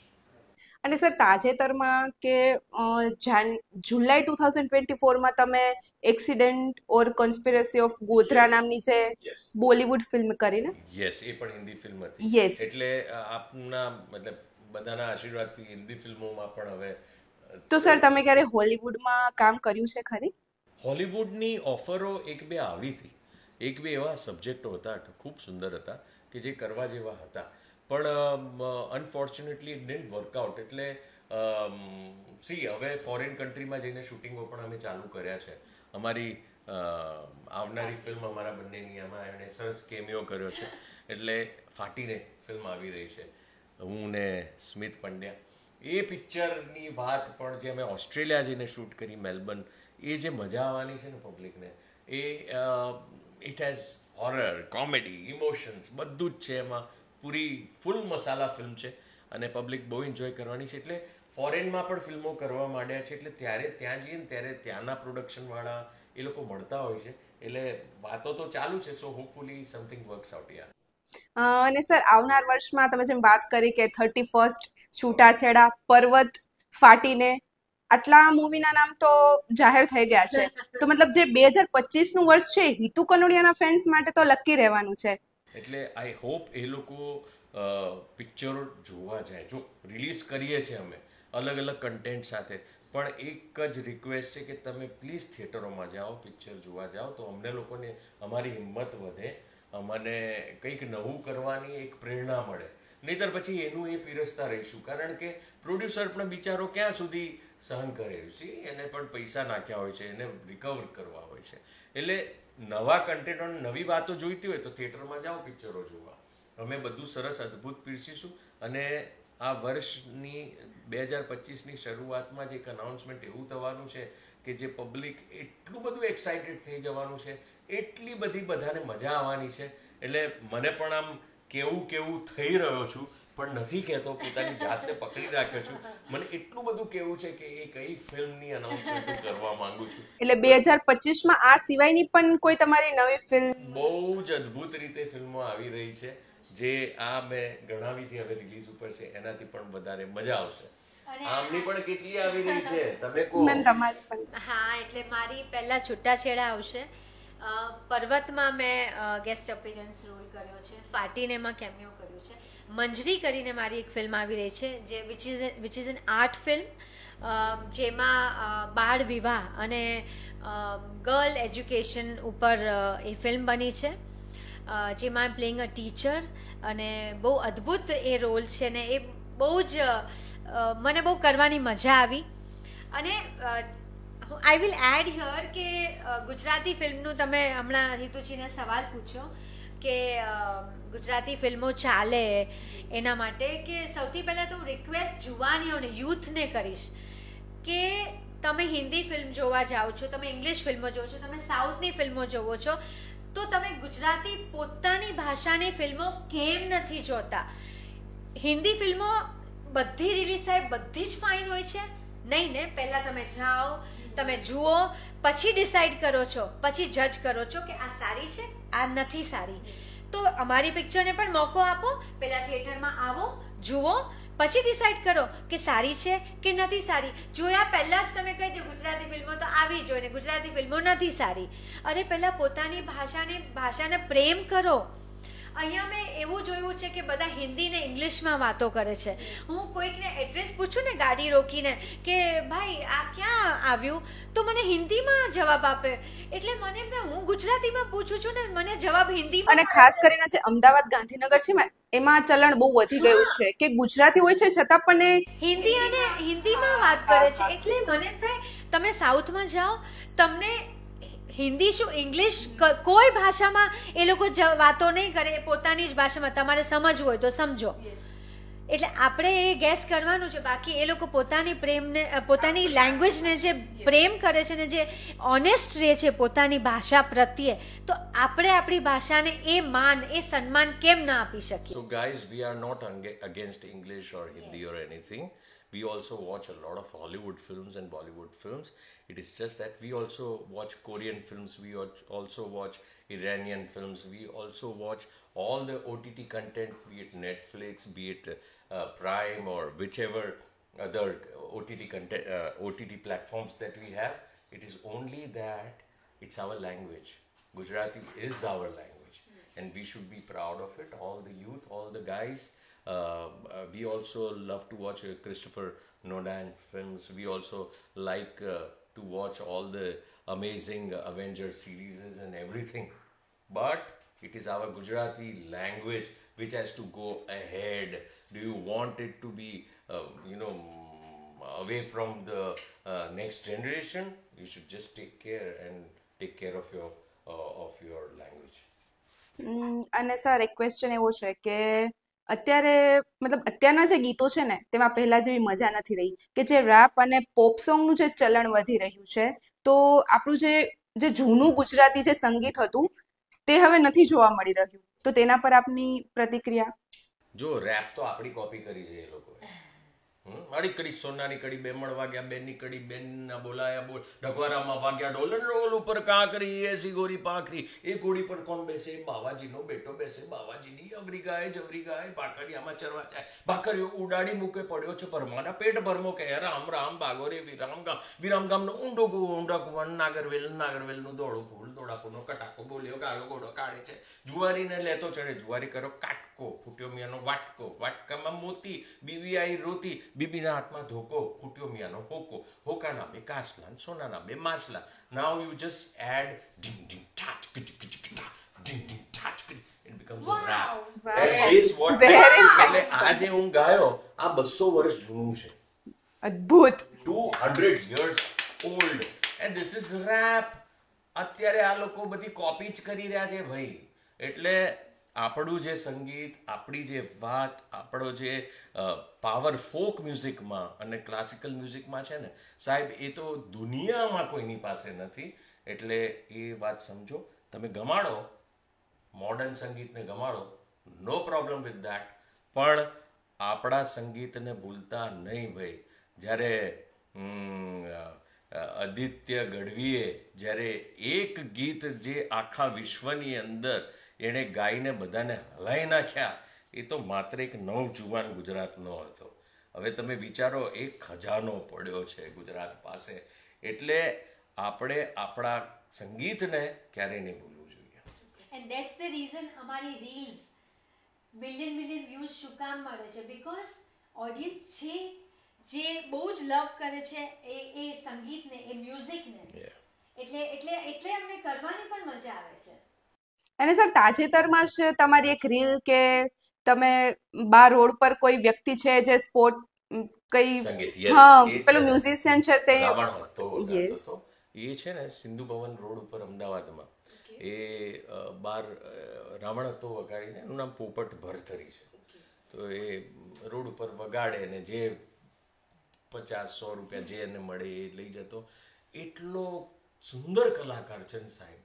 એ જે વગાડે છે એનામાં જે કરુણતા છે, એના જે ફિલિંગ આપે છે ને, એ જે વગાડમાં, એ ખરો કલાકાર છે. રોડ ઉપર બિચારો બધું કરે છે, પણ અમે લોકોએ અમારા ફેમિલી ફંક્શન હોય ને સાહેબ, ત્યારે અમે લાખો રૂપિયા આપીને કોઈ મોટાને બોલાવીએ ને એના કરતાં મેં અમારા જ્યારે બાપા ને પપ્પાનો શ્રાદ્ધનો કાર્યક્રમ કર્યો ને, ત્યારે અમે લાખો રૂપિયા આપીને કોઈ કલાકાર બીજા મોટા નહોતા બોલાવ્યા. અમે એ પોપટ ભરથરીને બોલાવ્યો હતો. રાવણ હથા ઉપર એણે વગાડ્યું અને અમારો આખો પરિવાર એ ઢોલ, દેશી ઢોલ અને રાવણ હથા ઉપર નાચ્યા હતા, ગરબા ને બધું લીધું હતું. એટલે આ જે આપણા બહુ જ બધા ખૂણે ખૂણે નાના નાના કલાકારો છે, પડેલા છે, લુપ્ત થતી એ જાતિ છે, જે લોકો પોતે રાવણ હથા જેવી વાત હોય કે દુહા છંદ ગાતા હોય કે એવી નાની નાની વસ્તુઓ કરીને એ લોકો આગળ. તો અમે અમારા ઇન્સ્ટાગ્રામ ઉપર, અમારા જે સોશિયલ મીડિયાના પ્લેટફોર્મ છે એની ઉપર એ લોકોને અમે જગ્યા આપીએ છીએ. એ લોકો પોતાનું પરફોર્મ કરે, લોકો એ જુએ અને એમાં એ લોકોનું જે પણ ઈમેલ એડ્રેસ, એ લોકોનું જે પણ સરનામું કે ફોન નંબર હોય એ પણ અમે લખીએ છીએ. એટલે જેમને એમને બોલાવવા હોય એમને પ્લેટફોર્મ મળે. બિકોઝ આ આપણું ખરું સંગીત, ખરી આપણી ઓળખાણ જે ગુજરાતની છે ને, એને જાળવવી બહુ જરૂરી છે. અને હિતુ કનોડિયા ખાલી અભિનેતા જ નથી પણ એક નેતા પણ છે. એટલે તમે MLA રહી ચૂક્યા છો, રાઈટ? તો એક જ્યારે એક્ટર હોય તે રાજકારણમાં પ્રવેશે તો કેવો બદલાવ આવે? જો લાગણીશીલ હોય છે કલાકાર હોય, જે પણ કલાકાર હોય ને એને લાગણી ખૂબ હોય, અને લાગણીવાળો વ્યક્તિ પોલિટિક્સમાં આવે ને તો બહુ સારી વાત છે. કેમ કે લાગણીસભર બધા ડિસિશન્સ લઈ શકે છે. પણ પોલિટિક્સ જરા અઘરી વાત છે. એની અંદર ચેસ રમવી જરૂરી છે એવું બધા કહેતા હોય છે.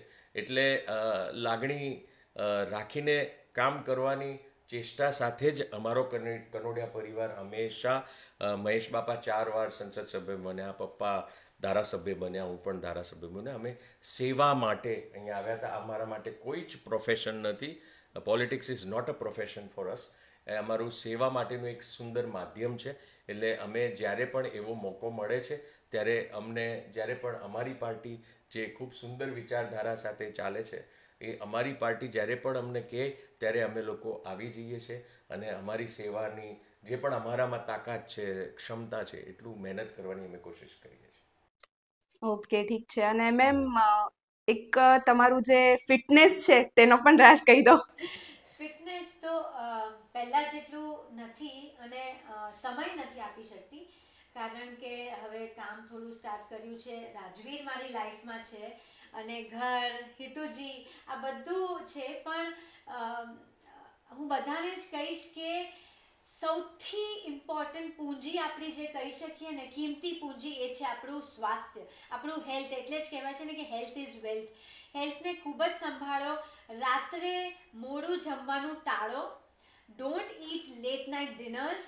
હું અત્યારે જે ફોલો કરું છું એ 7 વાગ્યા પછી ડિનર ન લેવાની કોશિશ કરું છું. હું પણ. આ એકદમ જુઠ્ઠું બોલે છે, તદ્દન જુઠ્ઠું બોલે છે. અમે બધામાં સિમિલર છીએ પણ આ વસ્તુમાં અમે બહુ જ અલગ છીએ. એટલે એક તો વહેલા સુવાનું, વહેલા ઉઠવાનું, વહેલા ખાવાનું, વહેલું જમવાનું, રજાના દિવસે પણ નાહવાનું, ન નાહવાનું. અરે એક દિવસ અઠવાડિયામાં ના નવું એમાં શું તમારું જાય છે? પરફ્યુમ તો લગાવું છું. એટલે એવું ઘણી વસ્તુ છે. એના આપણે અલગ પોડકાસ્ટ કરશું કે શું તફાવત છે. એટલે એમાં પણ શિયાળો ચાલી રહ્યો છે. શિયાળો છે તો પછી મારે રોજ કપડાં ભલે 2 કલાક પહેરેલા હોય, મારે ધોવામાં નાખો અને એમને ન નાખવા હોય. કે મેં સેવ વોટર બોલો, કે પાણીની બચત કરું છું. એટલે એવું તો ઘણું છે. પણ હું બધાને કહીશ કે ખૂબ પોતાનું ધ્યાન રાખો અને હેપી રહો, પોઝિટિવ રહો, બધાને ખુશ રાખો અને એમાં તમને પણ ખુશી મળશે. Yes sir. તો બહુ બધી વાતો હજી કરવાની બાકી છે કે જેનું આપણે અલગથી એક પોડકાસ્ટ કરીશું. શ્યોર. રાજવીર સાથે આપણે અલગથી પોડકાસ્ટ કરીશું. ગુજુ રોક્સ રોક. તો મિત્રો આવા જ વ્યક્તિઓ સાથે મળતા રહેવા અને તેમની સાથે અવનવી વાતચીતો કરવા માટે ગુજ્જુ રોક્સ પોડકાસ્ટ જોતા રહો.